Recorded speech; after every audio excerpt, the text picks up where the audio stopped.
Bonjour à tous et bienvenue dans ce deuxième best-of de l'été. La semaine dernière, on a parlé saut d'obstacles. Et bien cette semaine, on va parler dressage et concours complet, deux disciplines qui ont aussi leur championnat d'Europe cet été au mois d'août. Pour le dressage, ce sera à Herning et pour le concours complet, ce sera juste après à Malmö en Suède. Alors voici tout de suite les moments forts de cette année 2013. 15e des derniers championnats d'Europe de dressage à Rotterdam en 2011, la France compte faire mieux cette année. Et logiquement, compte tenu des couples sélectionnés, ce ne devrait pas être difficile. Marc Boblet, Claire Gosselin, Jessica Michel et Karen Tebar. 4 cavaliers qui ont tous tourné à plus de 68% de moyenne cette année sur le Grand Prix. Marc Boblet et Jessica Michel ayant même déjà dépassé les 70% assez facilement. De quoi espérer un classement dans le top 8, car restons lucides, les podiums sont encore loin d'être accessibles. On a deux jeunes chevaux qui arrivent, qui sont le cheval de Karen et puis Noble Dream. Donc là, ce sont des chevaux qui peuvent réellement évoluer. On a ensuite Jessica qui, elle, est bien installée dans ses points, donc c'est une valeur sûre. Voilà, donc c'est une équipe qui est réellement en construction. Le but, on ne le cache pas, c'est pas les championnats d'Europe, mais c'est les Jeux équestres mondiaux l'année prochaine pour vraiment essayer de faire quelque chose de bien. Donc on a la chance de pouvoir construire quelque chose, ça c'est certain. Par rapport aux autres cavaliers, c'est pas du tout le même concours que quand on est à Villeurbanne ou à Saumur ou Compiègne. Ça c'est sûr que là le plateau est relevé. Je suis à peu près dans les points que j'avais fait au Grand Prix au JO, donc voilà, quand c'est un plateau relevé, c'est difficile de dépasser les 70, il faut être conscient, on y travaille, mais c'est pas si facile. À Rotterdam, on retrouvait 3 de ces 4 cavaliers sur le CDIO, pour une sorte de test grandeur nature en situation, mais sous l'œil de tout le staff, les performances n'étaient pas celles espérées. Par équipe, la France est 6e sur 7 avec devant elle plusieurs nations qui n'avaient même pas emmené leur leader.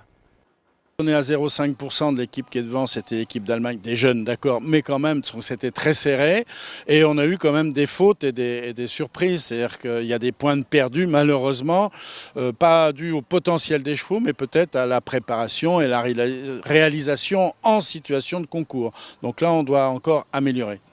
Claire Gosselin, quant à elle, obtenait son ticket sur le concours de Fritzens en Autriche, où elle a obtenu ses meilleures notes en internationaux, après avoir été régulière toute cette saison avec Caramel de Lauture.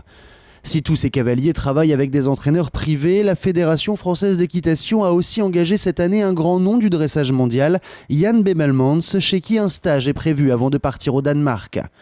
Avec des méthodes qui ne sont pas toujours celles que les cavaliers connaissent, il peut y avoir quelques incompréhensions. Alors l'attention sera-t-elle au rendez-vous au Danemark? La réponse à partir du 20 août. Une chose est sûre, la bataille sera rude pour les médailles et même pour le titre. Le championnat devrait être passionnant jusqu'au bout, car contrairement au saut d'obstacles, toutes les têtes d'affiche du continent seront présentes. Cet hiver, sur la Coupe du Monde, Hélène Lange-Annenberg s'est révélée avec Damon Hill, obtenant toujours des moyennes de plus en plus hautes. Elle a largement dominé le circuit indoor, en remportant même la finale de Göteborg, devant la double tenante du titre et championne d'Europe en titre, Adeline de Cornelissen. Puis à Aix-la-Chapelle, l'Allemande a tout gagné en individuel et par équipe, et part donc sereine pour Herning. Je suis vraiment heureuse de toute cette année et Damon Hill me donne toujours un très bon sentiment. Et bien sûr que c'est bien pour la confiance avant les championnats d'Europe de monter à Aix-la-Chapelle dans ce stade et de l'avoir autant avec moi. Certainement moins sereine suite à l'opération au cœur de Parzival, Adeline de Cornelissen a longtemps douté de sa participation au Danemark. Mais la néerlandaise, forfait au championnat des Pays-Bas, est bel et bien engagée à Herning. Deuxième des derniers JO, elle aura du mal à conserver son titre aussi bien sur le spécial que sur la reprise libre en musique. D'autant que dans l'équipe des Pays-Bas, on voit le retour en force d'Edward Gal, qui avec Glocks Undercover peut aujourd'hui prétendre à des podiums individuels. Mais le couple que tout le monde attend, c'est le couple champion olympique, le couple Charlotte Dujardin-Vallegros. La Britannique faisait sa rentrée avec son puissant KWPN à Rotterdam en juin et elle a directement obtenu des notes largement au-dessus des autres. Plus de 82% sur le Grand Prix et plus de 88% sur la libre. Ils sont donc forcément les grands favoris de l'échéance européenne. Je suis ravie de mes résultats. J'ai connu un moment fantastique, même s'il y a eu quelques petits couacs, mais rien de grave, quand on considère que Vallegros n'a pas couru ces 5 derniers mois. Donc c'est super de le monter ici. de revenir sur la piste, super de dérouler le Grand Prix. Vous savez, il adore ça. Il attendait de refaire de la compétition et aujourd'hui, tout le monde l'aime. Il a un fan club qui le suit. Ils veulent prendre des photos, le toucher et il adore ça.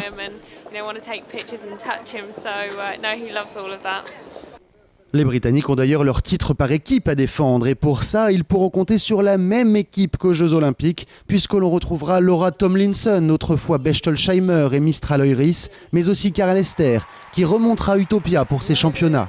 Fin 2012, il annonçait pourtant que c'était son dernier concours avec les talons à l'Olympia de Londres et c'était alors Charlotte Dujardin qui sortait le cheval, obtenant avec lui aussi de très bons résultats dès sa première sortie à Saumur, mais la cavalière a su convaincre son coach. We knew they were picking the team today, and so Charlotte said to me on Sunday, if you know Charlotte, she's very persuasive, so she said, please, you will ride him, you must get back on him. If we want to win a gold medal, give everybody a surprise. Avec une telle équipe, difficile aujourd'hui de ne pas imaginer les Britanniques sur la plus haute marche du podium par équipe, même si l'Allemagne rêve toujours de cette médaille d'or qu'elle a toujours gagnée, excepté lors des 2 dernières éditions. Après le Danemark, direction la Suède, le pays voisin, puisque c'est à Malmö qu'ont rendez-vous les cavaliers de complet pour leur championnat d'Europe. Vice-championne d'Europe en titre, la France aura à cœur de faire oublier ses déconvenues olympiques avec son nouvel entraîneur, ou plutôt celui qui faisait son comeback en début d'année, Thierry Touzin. Rencontré lors du CSIO de Fontainebleau, il tenait le discours que l'on entend depuis longtemps maintenant, il faut progresser sur le plat. J'essaie de mettre l'accent et de motiver les gens à beaucoup travailler sur le plat parce que c'est un peu dans cette discipline où déjà les médailles se fabriquent et c'est là où on a pris le plus de retard. C'est vrai que quand on voit le niveau de dressage des Allemands, c'est toujours embêtant. Quand on part derrière, on peut toujours espérer remonter, mais il faut absolument qu'on gagne ces quelques points d'ici la fin de l'année. On va vraiment s'y employer. Je retravaille à nouveau avec Serge Cournu et il y a Jean-Pierre Blanco derrière, mais il y a beaucoup de coachs privés aussi qui s'occupent de nos cavaliers. J'essaie de faire prendre la mayonnaise pour que tout le monde discute ensemble de façon à ce qu'on aille rattraper le retard qu'on a pris sur le plat. La référence, ce sont les Allemands qui eux sont très forts dès ce premier test et ils auront à cœur de défendre leur titre à Malmö, même si cette année, le champion olympique du monde et d'Europe, Michael Jung, ne sera pas associé à la biostétique SAM qu'il réserve comme Léopine pour les plus grosses épreuves, les CCI 4 étoiles. Ce sera donc avec Alunke, un Hongre avec lequel il était 2e à Bokello fin 2012, 7e à Aix-la-Chapelle cette année, mais aussi avec lequel il gagnait le 3 étoiles du Pin l'an dernier, que Michael Jung sera au départ, laissant alors peut-être plus de chance aux autres de s'imposer cette fois-ci. Sa compatriote Sandra Auffart, 3e des derniers Jeux Olympiques, était une autre grande favorite, mais l'Allemagne devra s'en passer puisque Hopgen Louveau s'est blessé à Aix-la-Chapelle. Même si tout peut toujours arriver, l'Allemagne semble donc un peu moins dominatrice par équipe. Les Britanniques, un peu dans l'ombre de la Mannschaft ces dernières années, ont à cœur de remontrer leur suprématie. Mais ils comptent aussi plusieurs absents dans leur rang, comme Mary King ou encore Nicola Wilson. William Fox-Pitt sera lui bien au départ, aux côtés notamment de Pippa Funnell, rappelé in extremis, et de jeunes talents de la discipline qui seront là pour prendre de l'expérience. Et en France, Thierry Touzin était-il prêt à laisser de la place aux jeunes ? Je vous dis qu'il y aura Choly et Nicolas Touzin, après pour le reste on verra plus tard. La porte est surtout pas fermée, mais c'est vrai que la priorité dans ces événements-là, c'est quand même l'expérience. Donc ceux qui vont, mais même un jeune, des fois ça peut aller très vite. Il faut et de l'expérience et du talent. S'il y en a un qui a plus de talent que les autres, pourquoi pas ? Mais quand la sélection tombe le 24 juillet, il n'y a finalement pas de grande surprise. On retrouve en effet Nicolas Touzin et Donatien Choly, et à leur côté, Arnaud Boiteau, Lionel Guyon, Karim Lagouag et Astier Nicolas. Et ce jour-là, on ne sait pas encore quels seront les 4 cavaliers de l'équipe et les 2 individuels. Si Nicolas Touzin avait parié sur Princesse Pilote en début d'année, c'est finalement avec Lesbos qu'il partira en Suède, suite à un ennui de santé de la jument. Avec Lesbos, on se souvient d'une 2e place sur le CCI 3 étoiles de Saumur, le premier format long du cheval, qui lui aussi a déjà connu quelques soucis au niveau de la santé. Donatien Choly, quant à lui, est engagé avec Séculaire et avec Pivoine des Touches, avec lesquels il se classait à Fontainebleau notamment. Lionel Guyon a aussi connu son lot de réussites cette année, et notamment sur le CIC 3 étoiles d'Arville qu'il remportait avec Némétis de la Loue ou encore sur le Grand National. Karim Lagouag compte à lui sur Punch de l'Esque, un couple qui ne part pas très bien sur le dressage mais qui saute très bien, couple qui terminait d'ailleurs meilleur français sur la Coupe des Nations de Houghton Hall fin mai. Astier Nicolas a quant à lui quitté la France ces derniers mois pour s'installer et travailler en Grande-Bretagne où il enchaîne les performances, notamment avec Piaf de Bnéville, son partenaire pour Malmö, ce qui lui a même valu d'ailleurs de faire partie du top 10 mondial. Finalement, Arnaud Boitteau est peut-être la seule demi-surprise de cette sélection, compte tenu de l'âge de son cheval. Coriano ENEHN n'a en effet que 9 ans. Et d'ailleurs, le cavalier restait très prudent sur une éventuelle participation à ces championnats d'Europe lors du CCI 3 étoiles de Saumur, où le couple terminait 3e. C'est sans doute pas moi qui déciderai.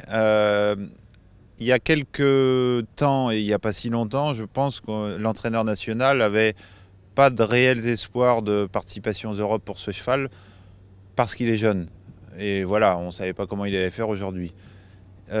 L'effectif français et la qualité de la prestation aujourd'hui peut-être pourra modifier la vision de Thierry Touzin par rapport à une éventuelle participation.